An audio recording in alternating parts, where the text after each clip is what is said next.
Mae Tai Sir Ddinbych yma i helpu. Gyda'r holl newidiadau i ddydd daliadau, rydym yma i'ch helpu i ddeall a gwneud eich cais fel y medrwch gael yr holl gymorth mae gennych hawl iddo. Sut medrwn ni eich helpu chi i helpu eich hunain? Gyda nifer o'n tenantiaid eisoes yn hawlio Credyd Cynhwysol, roeddwn ni'n meddwl y baswn ni'n deud wrthych chi sut y gallwn ni eich helpu. Gallwn eich helpu i fynd ar-lein, eich helpu i lenwi eich cais Credyd Cynhwysol, eich cyfeirio at wefannau defnyddiol am fwy o wybodaeth ac offer cyllidebu gan gynnwys gwefan Credyd Cynhwysol y Llywodraeth a chyfrifiannell cyllidebu cyngor a bopeth. Eich cefnogi a rhoi enghreifftiau chi o sut i gyllidebu yn well ar gyfer pethau hanfodol a phethau nad ydynt yn hanfodol. Eich cyfeirio am gyngor i'ch helpu i gael cymorth ychwanegol fel banciau bwyd, cyngor a bopeth, y gwasanaeth cyngor ariannol, iechyd meddwl, cyffuriau ac alcohol ag ati.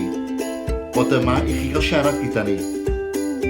Os ydych yn meddwl y byddwch yn cael trafferth cynllunio eich arian, talu eich rent neu filiau eraill, rydym yma i helpu.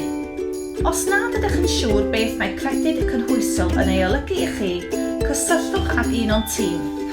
Cysylltwch â ni dros y ffôn, e-bost neu ymwelwch am gwefan.